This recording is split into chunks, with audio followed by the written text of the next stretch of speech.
Bill McKibben is an absolute wonderful hero to many of us, and he will be properly introduced by someone who's known him her entire life, so that's kind of cool. But I'm just the housekeeping person, which is where this is sponsored by Everyone's Books, this church, All Souls, and 350 Brattleboro. And All Souls has let us use this space as a donation. So thank you to All Souls. And there is a jar out there that you can put any donations you want to help the church out, because they're doing this for free for us. So thank you, church.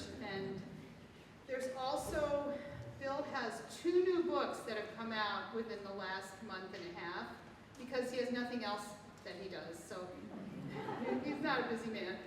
And one is a beautiful picture book, and one is the book that he will be discussing. And I just can't even tell you how honored I am to yet again be able to introduce Bill for a public event, because every time it happens, I come away inspired, excited, and ready to get back to work, although I never really stop, but he gives us good motivation to move ahead and work even harder. And I'd like to hand this over to Becky Jones, who will describe her connection with Bill and introduce him properly. Thanks, Nancy. I know Bill's going to need it even higher than this, but thanks so much for coming. Thanks to the Meeting House for letting us be here. And yes, I feel very excited and honored to be able to introduce Bill. I grew up down the street from him.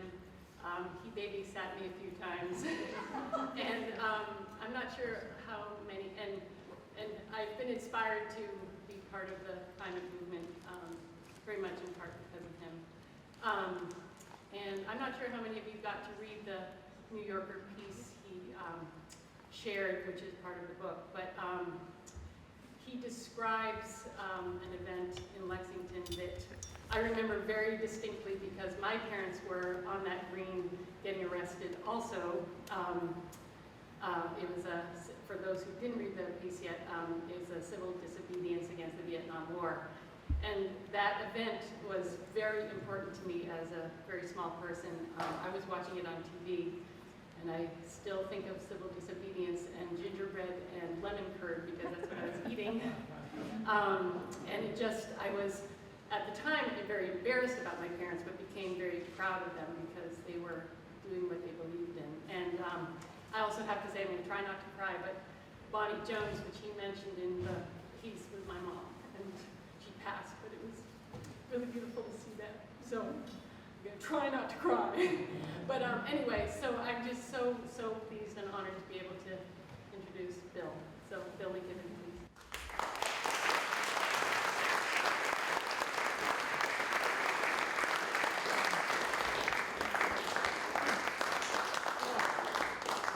Well, that is a completely unexpected and wonderful pleasure. Thank you so much. And it brings back enormous memories. And really, I needed a enormous and unexpected pleasure today, I must say, because it's been one hell of a week. And I think kind of everyone's feeling that way a little bit. Feeling that way in part because, we've obviously saw one more. A little bit more of the mic? Yes, see if I can get a little closer there. Lean forward. I broke my wrist a couple of weeks ago, but it's not too bad. So I'll lean forward. I know. See how we do. I think that may be as high as it goes. So I'll just go. When they go low, we go. I forget. But at any rate, obviously the tragic thing about this week was the massacre that happened. But the other tragic thing is that, as usual, the script just played out afterwards exactly the same way that it always plays out afterwards. And none of us have any real expectations that anything is going to come out any differently than it ever does in the wake of all of this. And it's that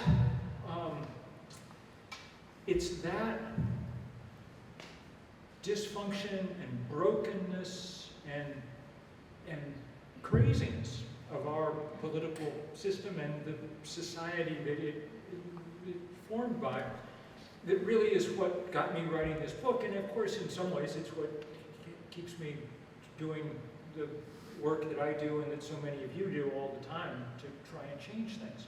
But I wanted to go back in my work as a writer and try and figure out as best I could where some of this came from, where some of the broken country that we're now in emerged from. Because when Becky and I were growing up in the suburbs, it didn't really look like it was going to be that way. It seemed like something else was going to happen. This book sort of starts when I was 10 in 1970, and the town that Becky and I were living in was an interesting one, Lexington, Massachusetts, the birthplace of American liberty. First battle of the American Revolution, but also a kind of prototypical suburb of the kind that in the 2 decades preceding had come to dominate the American landscape. 80% of the population growth, more since the Second World War, had come in the suburbs. That's what America had very quickly become. And it seemed as if the kind of modest paradise that was that suburb represented, of reasonable prosperity for all kinds of people, seemed kind of destined to keep spreading. And with it, we thought, a kind of more humane world, because of course in 1970 we were not without problems in this country. We endured the assassinations of presidents, Watergate was about to happen, so on and so forth, but the civil rights movement had obviously expanded the level of participation in America. The women's rights movement had suddenly blossomed. There was beginning to be a gay rights movement. The first Earth Day in 1970 was the first blossoming of a kind of concern about the environment. And man, did it work. Within a year, President Nixon, who could have cared less about the environment, had no choice but to sign the Clean Air Act and the Clean Water Act. And what do you know? Quite quickly, the water and the air were both indeed cleaner. When Watergate came, it was bad, but the system worked, you know. We eventually got to the bottom of it, and the corrupt president was held accountable, and on and on. And so I think that I've lived in a kind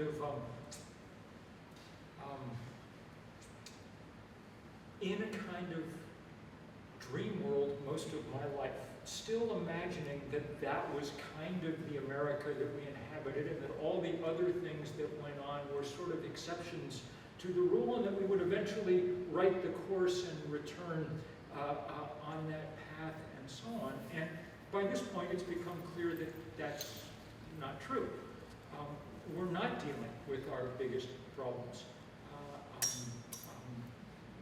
Guns being one, the climate being the most powerful. Things that we took for granted, the physical stability of the Earth, are now completely in question. We're melting the poles. We've really melted most of the Arctic.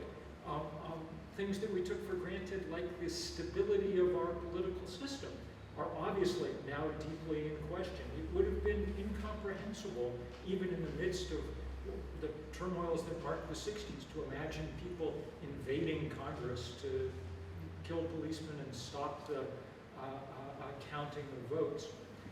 And so the question of how that happened and why it happened became important for me, partly as a matter of historical interest, but also largely in an effort to kind of inform the work that we're doing now to try and change all that. And I'll end by talking about that work, particularly the work that we're doing with people like me of a certain age, now trying to really mobilize.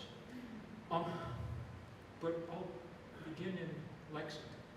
As Becky said, the book really opens with the account of what seemed like an absolutely remarkable moment. The Vietnam veterans against the war, led by a young, lanky, and handsome John Kerry, were having a series of protests, and they wanted to camp on Lexington Green as part of their protest. And the town fathers of Lexington decreed that this would not happen. And so the townspeople of Lexington rose up, and hundreds of them went to get arrested alongside John Kerry and those veterans. Still the biggest act of civil disobedience in Massachusetts history.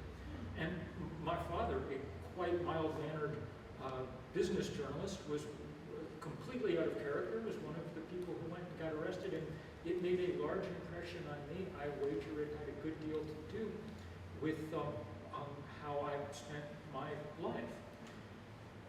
When I went back to research that, in going through the archives of the local newspaper where I later worked beginning when I was 13 or 14, it turns out that at precisely the same moment that was going on, something else was happening in Lexington, which was a referendum on whether or not to allow a small affordable housing development in this suburb. And every official body in town supported it. All the churches, the Board of Selectmen, everybody else came out in favor of it because, well, it was the temper of the time. Martin Luther King had spoken at Lexington High School 4 years before to a vast crowd, on and on and on. But when people went into the voting booth in that referendum, they voted down affordable housing 2-1 in this, what seemed to us a liberal community. And it turned out that at least it was a divided one in those ways. And in fact, the story of this book, in a way, is the way that the second half of that story turned out to be more the story of our time than the first in a lot of ways. I talk a lot about since it's Lexington, and since one of my summer jobs was being a tour guide on the Brattleboro, I talk about the way that our sense of American history, especially around the beginning of that event, has changed over the years as we've learned more about it. And truthfully, the one really new piece of reporting in here is, or this history in here, is a story about Paul Revere and his famous ride out to Lexington. I was just going through it, looking at his account of it, published some years later. And at one point he said, I was riding my horse through Charlestown and encountered some British officers right under the place where Mark hangs. And they made a quick left and went on. I read that and what on earth was he talking about? Mark hangs. And I went back and looked it up, and it turned out that 20 years before the Revolution, a slave named Mark Codman in Boston had killed his especially cruel slave master, and he was charged not with murder but with high treason, and was not just drawn and quartered. His body was put in an iron cage called a gibbet and hung over Charlestown Common, where it stayed for the next 40 years till it had become literally a landmark of the time. Revere just completely assumed everybody would know precisely what he was talking about. And that recast in fairly profound ways my sense of what the story I'd been telling as a young boy out on the Common was about. And I talk a little bit about the church that I grew up in, there on the Green in Lexington. Then, part of that mainline Protestant tradition that absolutely dominated America, and more than half of Americans in 1970 belonged to one of those mainline traditions: Episcopalians, Presbyterians, Lutherans, Methodist, Congregationalists.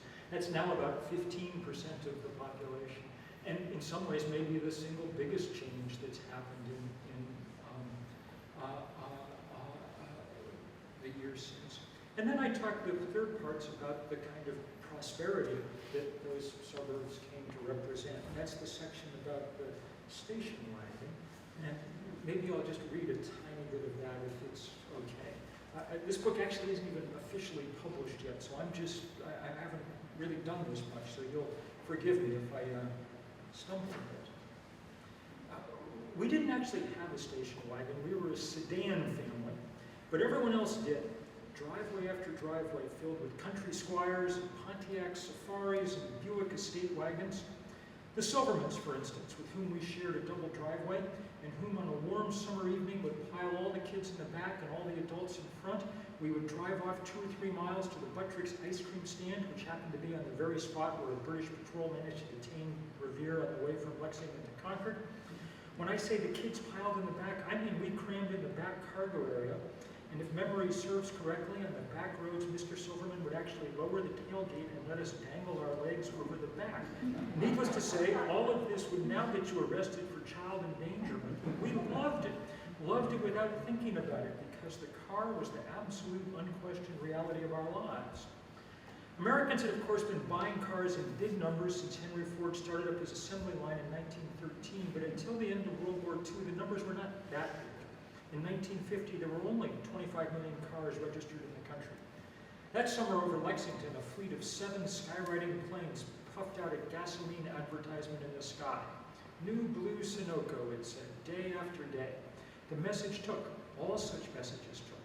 U.S. factories produced 8 million new cars in 1950. And by the end of the decade, there were 67 million cars on the roads of America. Those roads stretched everywhere. Since the 1950s also saw the construction of the interstate highway system, the largest public works program in American history.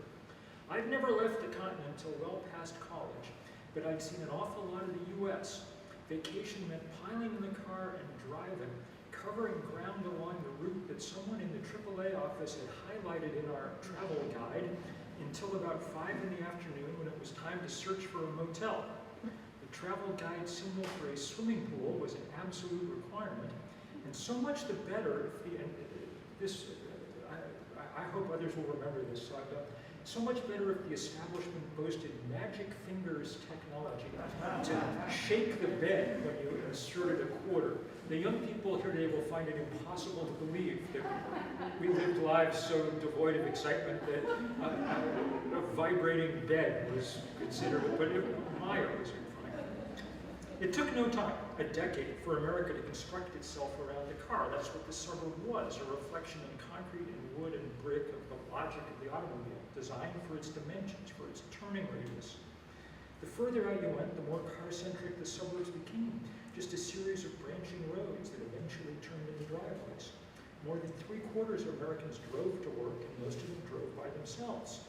As Meg Jacobs wrote in her History of the Period, by 1970, Americans consumed 1/3 of the world's energy, more than the Soviet Union, Britain, West Germany, and Japan combined, and mostly because of the car. By then, there were 118 million cars and trucks on the American road, more than quadruple the number 20 years before. The cars were big, 20% bigger than they'd been just 5 years before. 3/4 of them now came with air conditioning, up from 20% in 1960. Which subtracted about 2.5 miles a gallon from the fuel efficiency. Not that that was a thing anyone even thought about in 1970, because gas was 36 cents a gallon. I got my learner's permit the day I turned 15 and a half. And of course I sat through driver's ed with its interminable film strips about kids who took a bewildering variety of drugs. Bennies, Greenies, Mary Jane, LSDs, uppers, downers, Quaaludes, Coke, Corsines. There seemed to be more drugs then, and they all had nicknames. The classic movie showed a boy who, high on acid, believed he could control the stoplights with his mind.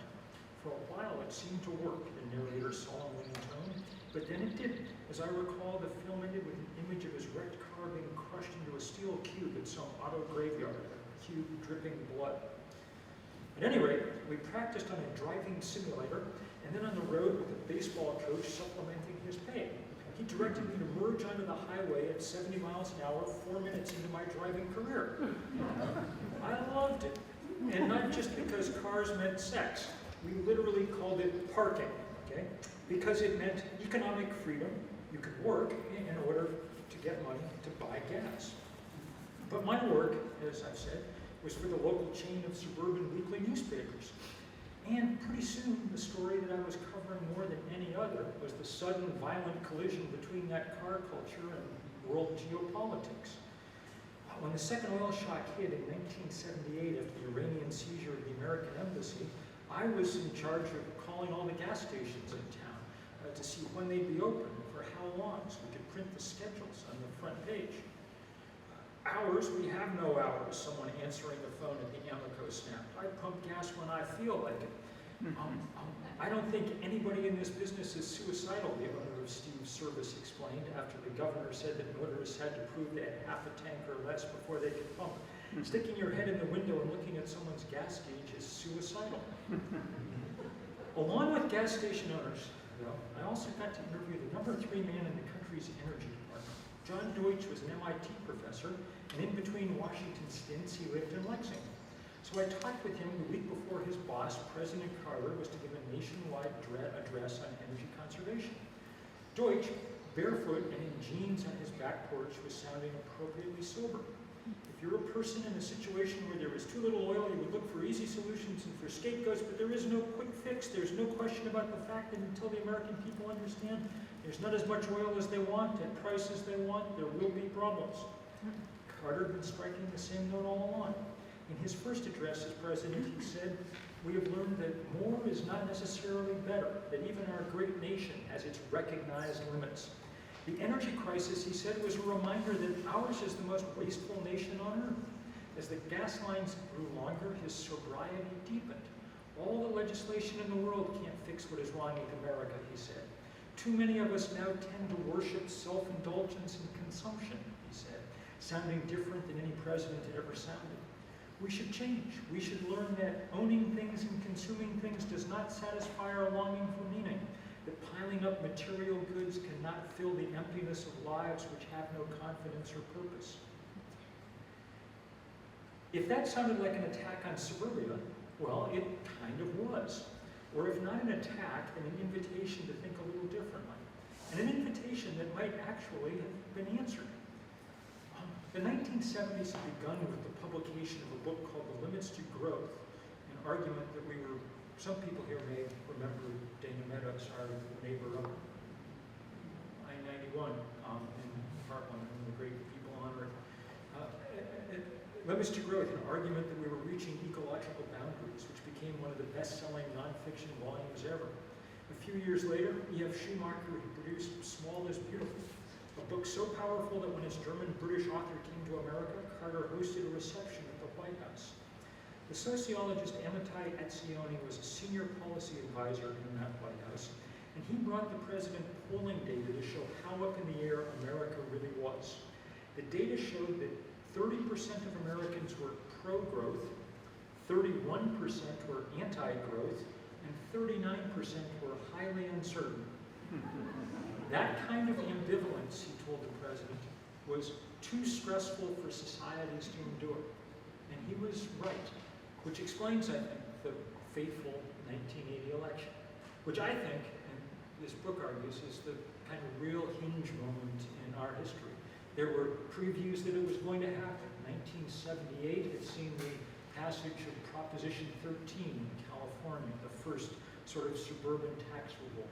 But that election in 1980, which we now tend to forget, it was in a close contest almost until the end, with Carter ahead by 6 or 7 points with 2 weeks to go, marked a kind of turning point in profound ways in our history.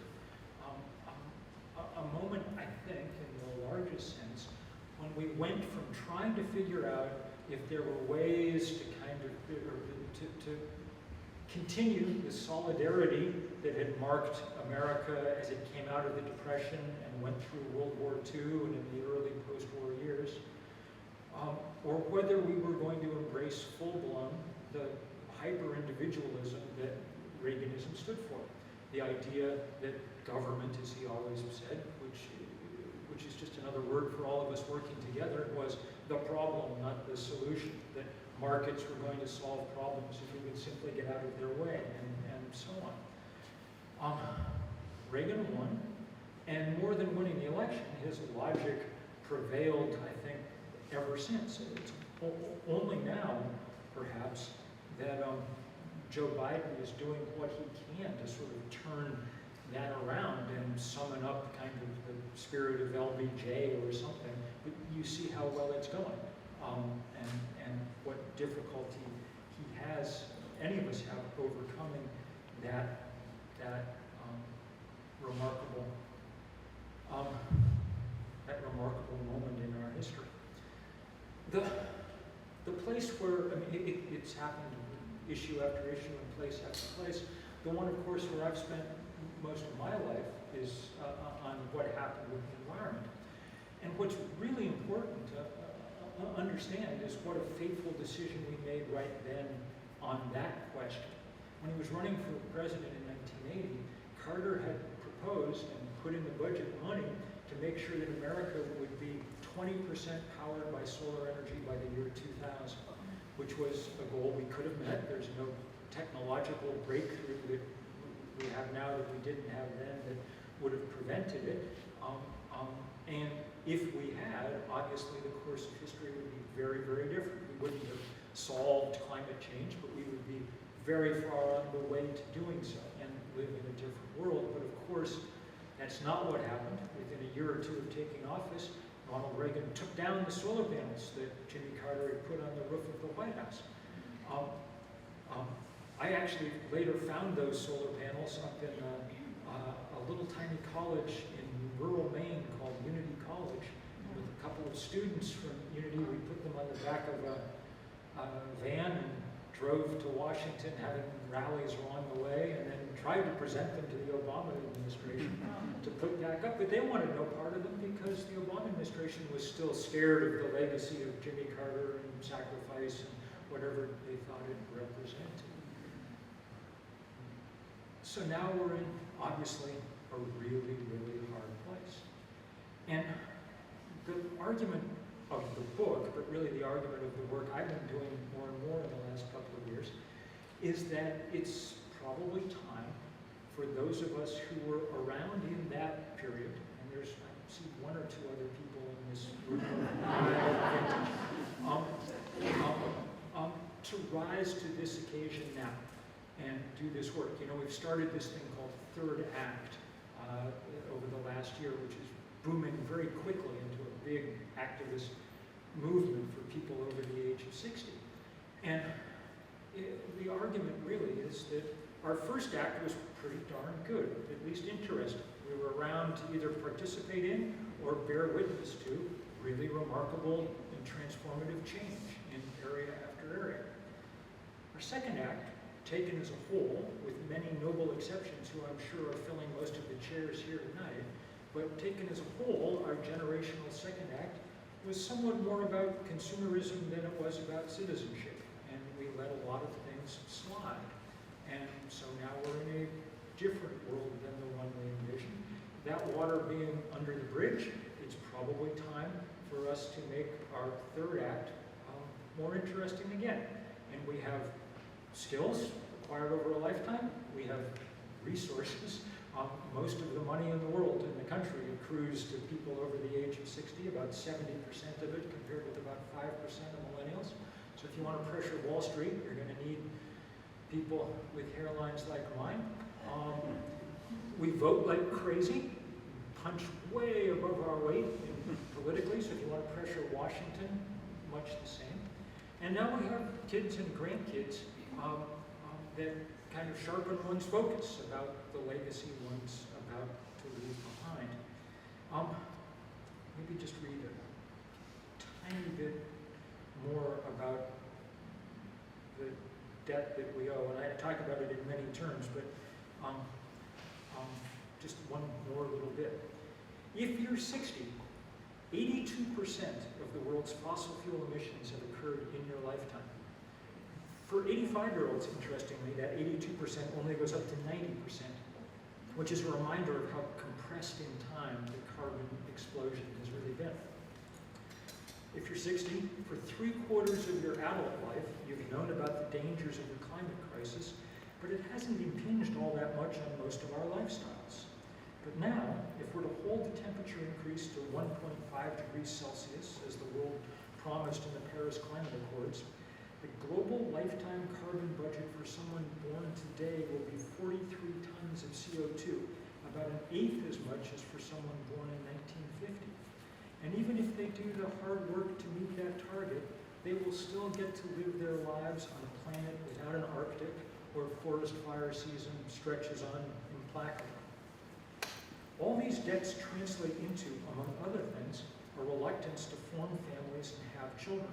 Or, to put it another way, generational selfishness may end up costing plenty of people the grandchildren they've been hoping for. If you can't afford to buy a house, and you're using all your money to pay off your student loans, how eager are you going to be to have kids? The average fertility rate is half what it was during the baby boom, and it may not get better. In November of 2020, researchers surveying people aged 26 to 45 found that 96% of them were very or extremely concerned about the well-being of their potential future children in a climate-changed world. One of the researchers said it was often heartbreaking to pour through the responses. A lot of people really poured their hearts out. So, our job is to figure out, as best we can, how to set as much of that right as we can, as fast as we can, in the time that we have to do so. And I don't think it's impossible that we can get out of the stuck ruts that we're in right now, the ones that I was talking about today that are depressing us so much because of our sense that when we have events like the ones in Texas, nothing ever happens. We have to figure out how to make things happen. And we're able to do some of that. In the last 10 or 15 years in this climate movement, we've built something that's had real successes. You know, we've changed the zeitgeist around climate to the point where 70% of Americans now realize that there's a real problem and they want government action on it, and that's been good.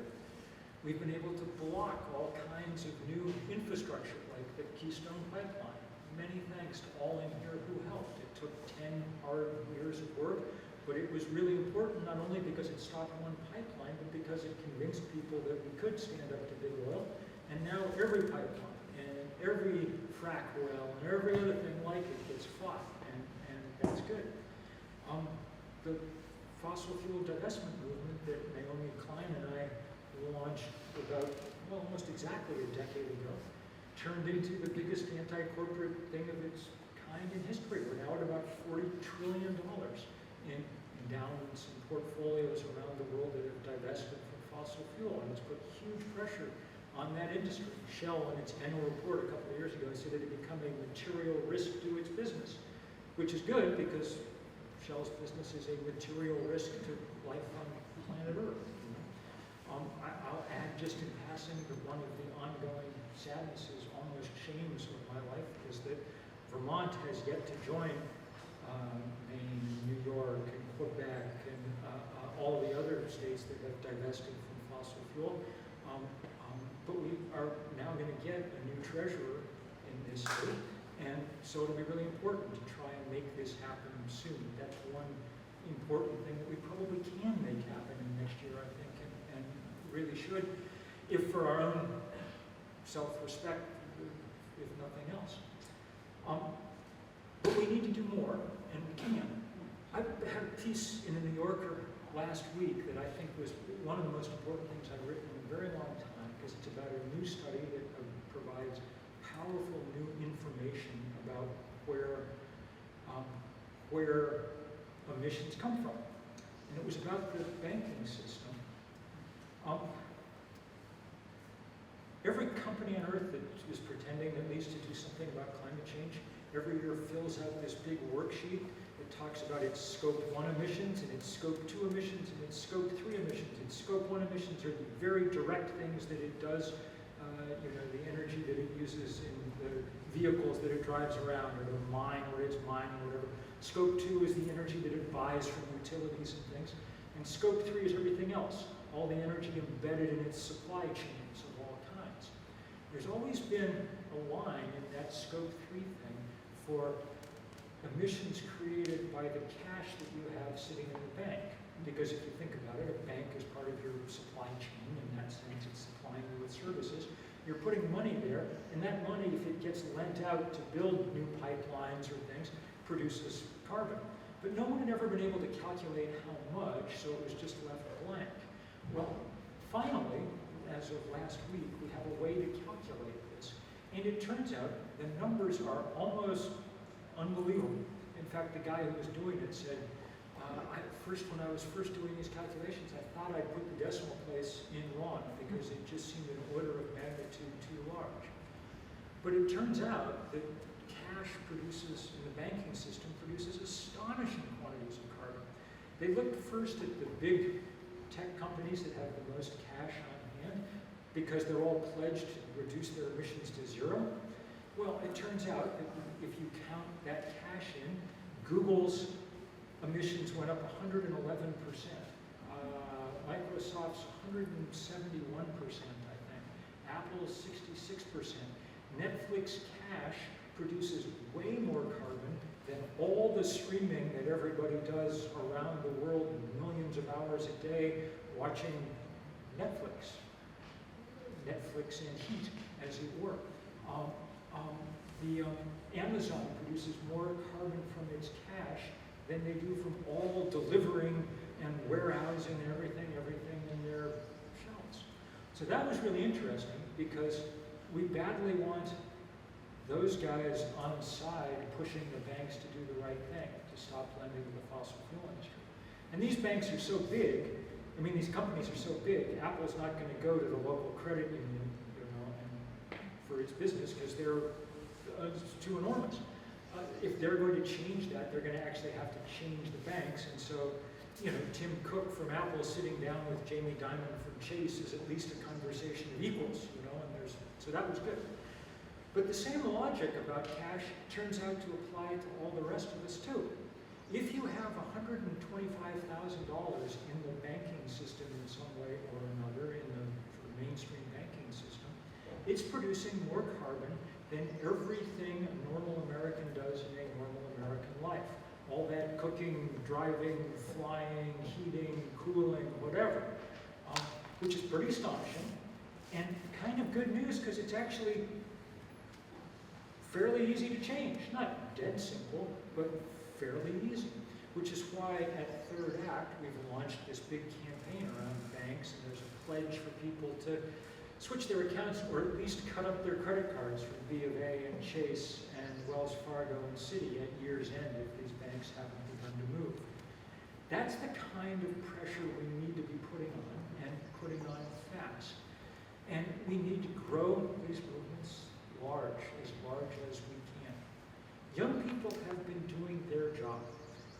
When I started 350, it was with 7 college students. And with a couple of years, it had become the first iteration of a big global grassroots climate campaign.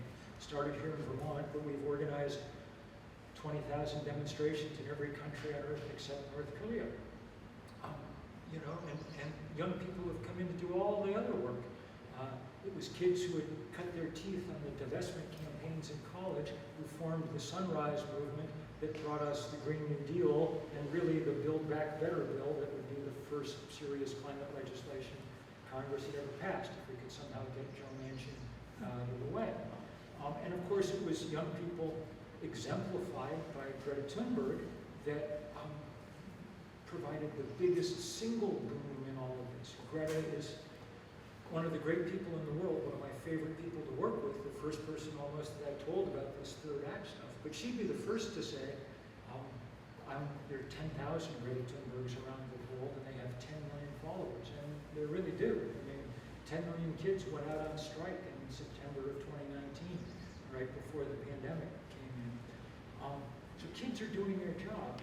But it seems a little much to ask 17-year-olds to solve the biggest problem we've ever faced, like in between, Spanish homework and field hockey practice, would you also please save the planet,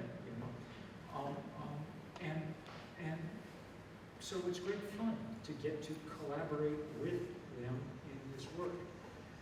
Third Act Vermont, the Mason chapter, had its first action last week or the week before up in Burlington, big protest outside the Chase Bank in downtown Burlington, and it was wonderful. All kinds of kids from the high school showed up too.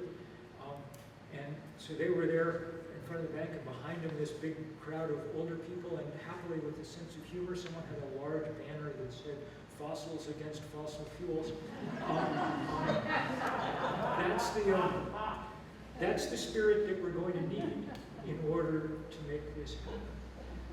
I don't know whether we can, I have no doubt that we can build this kind of work, in part because the generational DNA is very strong.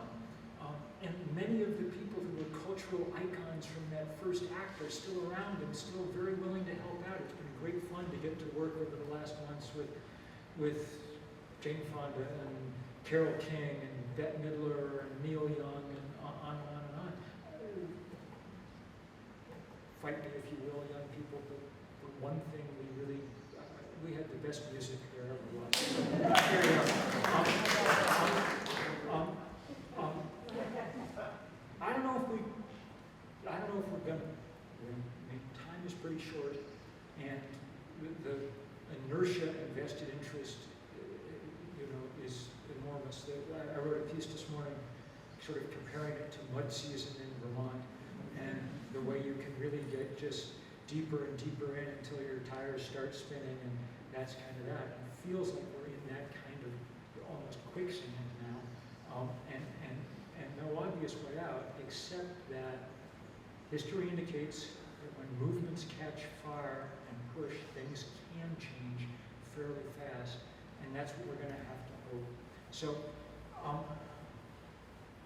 we're a country of individuals, but we need to be a country of solidarity and movements, at least those of us who care about these things, and we need to push them hard and fast in order to see what we can do.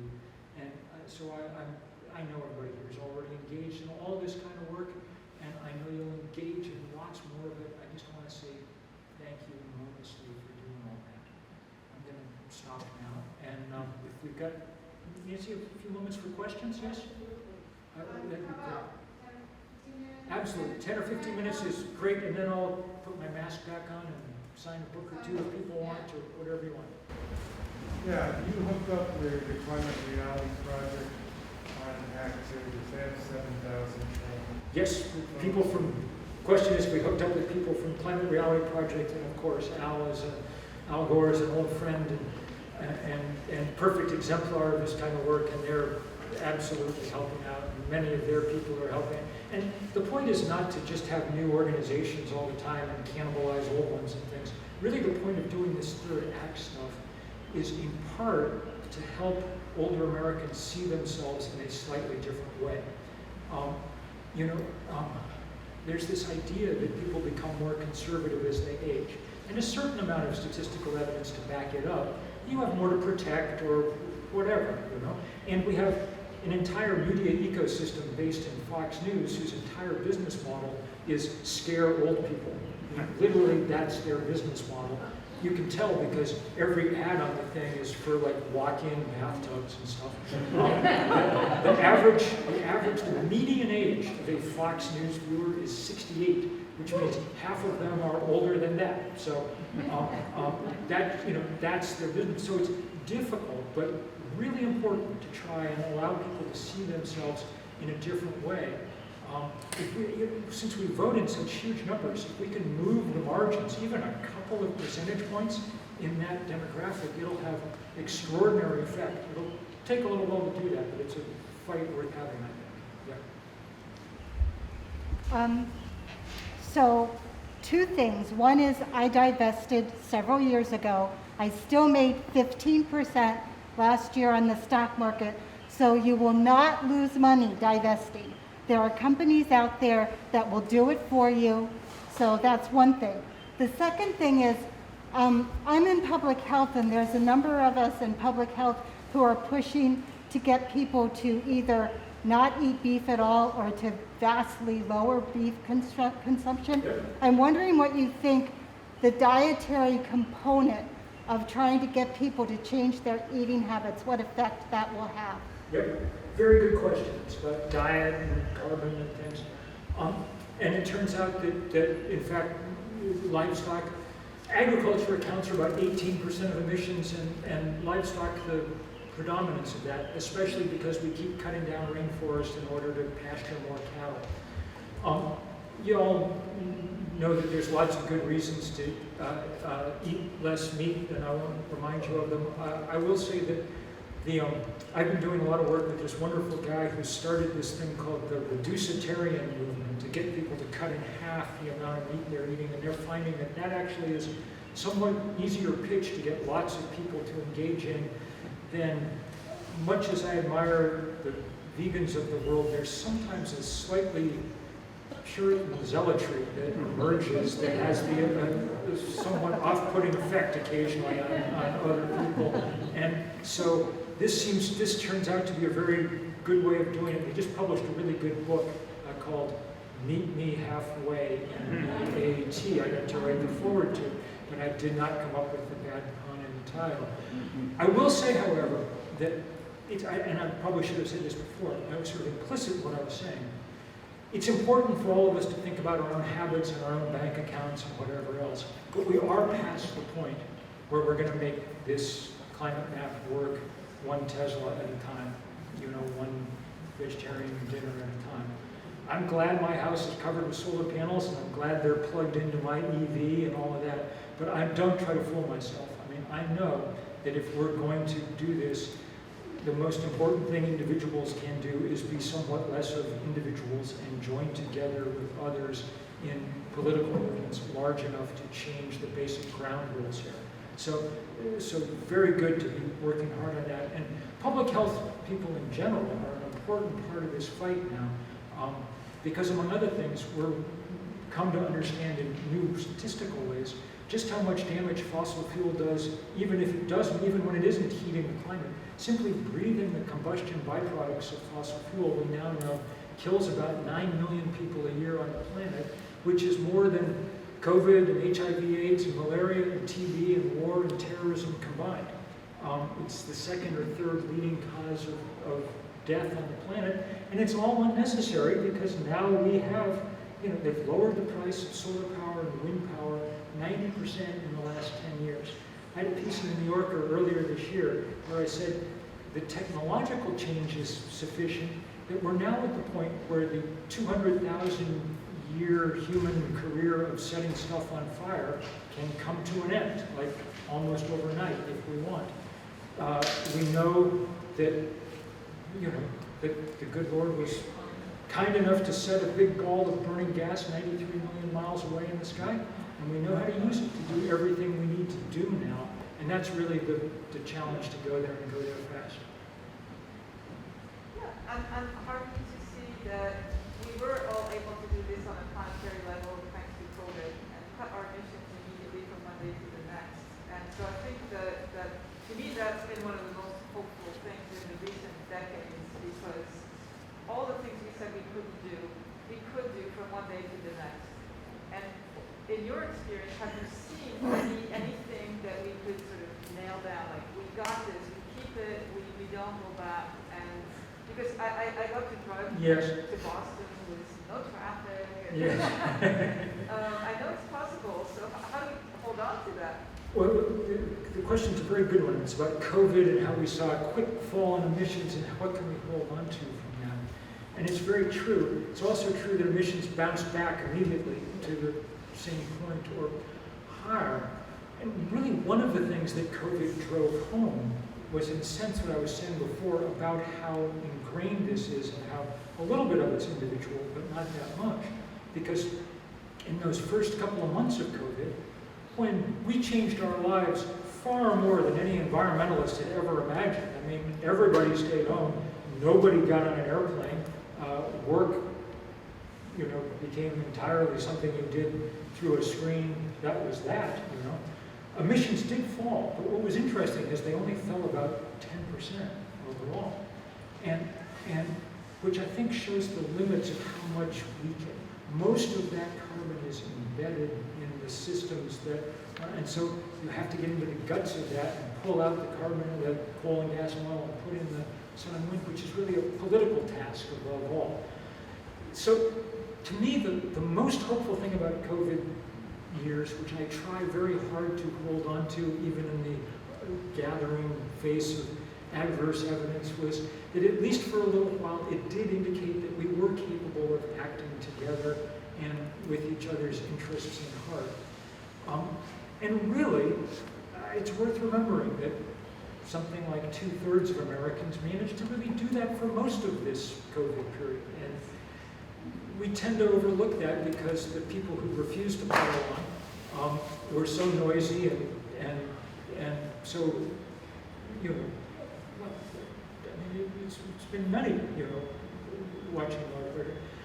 It's worth holding on to the fact that people did manage to cooperate, by and large, and we have to try and build on that as best we can. It has been discouraging in the last year, and boy, is it one reason to be proud to be a Vermonter, and to, you know, Vermont came better through the pandemic than any place else, mostly because we have very high levels of social trust, higher than any place in the country.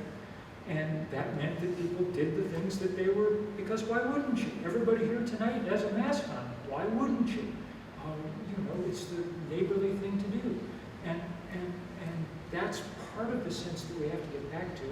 And I'll say that it's one of the reasons that working, that potentially older Americans are an interesting group to be working with, because they have some memory of that world when that was more the norm than it has become since. So, very good point. Answer a divestment question, please. Two divestment questions. One is, do you know anything about Michael Pichak's views? Who's the guy who's going to probably replace Beth Pearce? Do you know anything about his views at all? And the other question is, did you read the Times today, the article that says states are starting to punish companies for divestment? And I was wondering what you thought about that. Yes, both good questions. I did talk on the phone with the guy, Pichiak, I think that's how you say his name? Who's going to be our next, by all indications, our next treasurer. And I think he's quite open to all of this. I think he's looked around and saw that they did it they're about to do it in Massachusetts, they did it in New York. I mean, it takes a little bit of hubris to insist that you have a better investment, you know, notion than the people in Albany who have $250 billion and a huge staff of investment professionals. They got out of fossil fuel because A, we pushed them, but B, because they understood it was, they'd make more money otherwise. And so I think I'm quite encouraged. And yes, and there was a powerful, interesting article today in the Times that kind of demonstrated the power of these movements around divestment in banking, because it was all about how Texas and a couple of other places were pushing back hard and telling the banks that they were going to drop their business from them if they kept up with all this, you know, woke nonsense about climate change and so on. So the battle's joined, you know, what can I say? We've got no choice but to try and fight it out as best we can. So I've kind of been a little concerned about the, I guess the almost like militarizing of climate change rhetoric, and how since 9/11 there's been almost like a hijacking of activism in place of a fear-based sort of thinking, collectivist thinking around like otherizing other nations and stuff. And just in terms of going forward now with a sort of a new Cold War sort of paradigm, like sort of not letting that cloud the bigger picture of the world at stake, as opposed to this like campism and foreign nationalism, and just sort of moving forward for like a real true sort of solidarity within like towns. Bill, would you repeat the question? I will repeat the question, absolutely. It's a good one. And the question's about, so how do we talk about climate change on a global scale without it becoming a kind of breaking down by nations and a kind of new Cold War and things? And it's a very interesting question, because on the one hand, we have no choice but to try and solve this globally. They don't call it global warming for nothing. And on the other hand, it turns out that one of the distinguishing features of fossil fuel is that it creates the conditions for autocracy. And that at some level we also need to be kind of naming and thinking about. I've been doing a lot of work over the last couple of months with an old friend of mine and colleague in the Ukraine, a woman named Svetlana Romanka. She has a tremendous piece in The Nation today talking about how this is the perfect opportunity to actually, for once and for all, get off fossil fuel. Because we understand what it's doing to the climate, and we understand what it's doing to people who breathe fossil fuel combustion. But now we also understand what it does geopolitically. If you think about it, the logic's pretty clear. Fossil fuel, coal, gas, oil, pretty rare, and it's concentrated in a few pockets around the world. So if you happen to sit atop those pockets, you have lots of power that you wouldn't otherwise have. So, you know, in our country, the biggest oil and gas barons are the Koch brothers. They made $100 billion with their control of pipelines and things, and they used it to buy one of our political parties and completely deform and degrade our political system. The king of Saudi Arabia, not an interesting dude in any, you know, philosophical sense. The guy cuts people's heads off when he doesn't like them, okay? But everybody has to pay him attention because he has the world's biggest supply of oil. Vladimir Putin is the perfect example. The war in Ukraine is a function of fossil fuel. 60% of Putin's export earnings come from selling oil and gas. And you can tell this because if you go in your house and look around and try to find something made in Russia that you might want to boycott or something, unless you have an old bottle of Stolichnaya sitting in the liquor cabinet, I wager you won't find a thing, okay? And he's used his control of oil and gas to make the rest of Western Europe cower for 2 decades, even in the face of, you know, what became more and more apparent ugliness, and now it's, you know, behind a truly ugly invasion into Ukraine. So we have to be able to name all that and really talk seriously about the fact that if we get off fossil fuel, that which replaces it will be, to some degree, more inherently small d democratic, i.e. the sun and the wind exist everywhere. There will be solar billionaires, but there won't be Koch brothers scale billionaires, because once you put up the solar panel, the sun delivers the energy for free every morning when it rises above the horizon. And that's why, just to be clear, Exxon hates renewable energy so much. It's like that's the stupidest business model ever from their point of view. Okay? That's why they have pulled out every stock to make sure that it doesn't happen. So somehow, and the good news is that 80% of the people in the world live in countries that have to import fossil fuel now rather than export it. So for most people, it's going to be a big break in lots of ways, including financially. But getting there is going to be hard, and it's going to require a certain amount of some kind of solidarity that manages to bring people together as well as push them apart. It's one of the grave challenges right now, and I was at Glasgow for the big climate summit in November, and one of the things that was very clear there was just how difficult this work of organizing has become, even since Paris. The number of countries we really can be active in is very shrunken greatly. Russia is obviously not open to organizing of any kind. Increasingly, India isn't either. The Greta of India was put in jail most of last year and not allowed to go to the climate summit.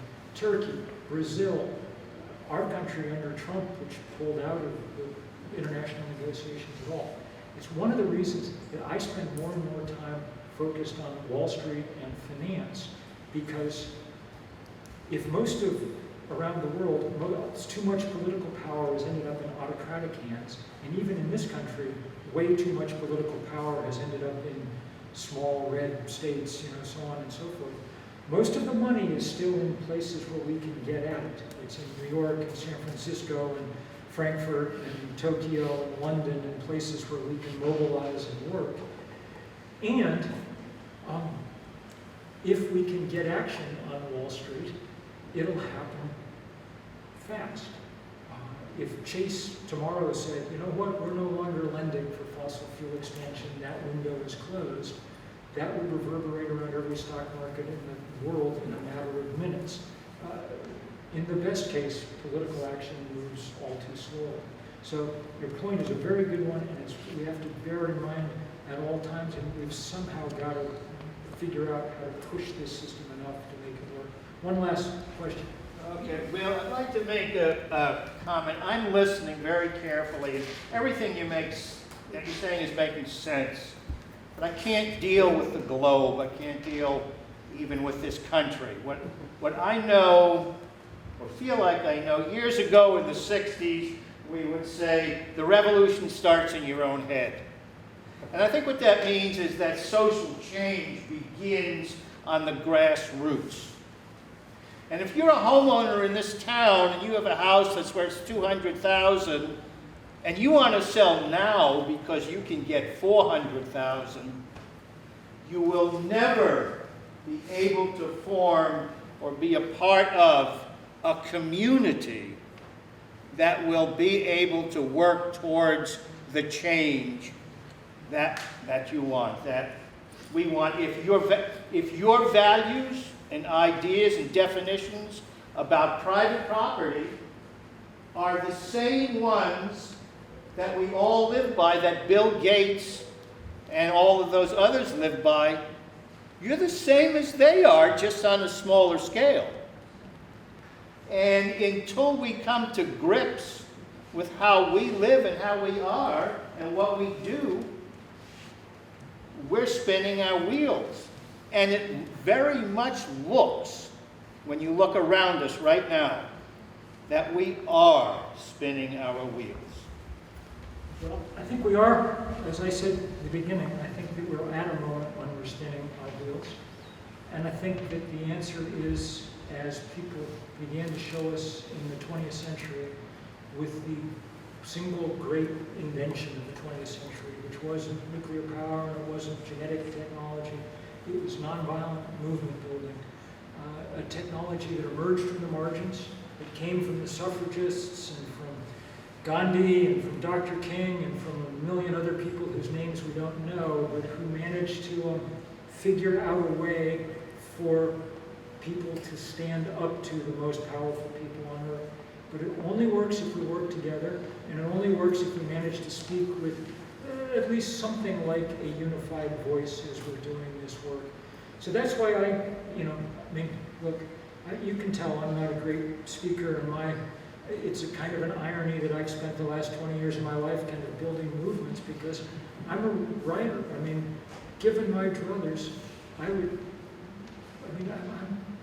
glad to be here with you tonight, but I would just as soon have stayed on my porch and ripped it and done some typing, you know? That's what I like to do. But that's what we can't do right now. And it's why people like Nancy are the treasures that they are in our communities, because they bring people together, organize people for work that needs to happen. We get it done. We have some joy and some music doing it.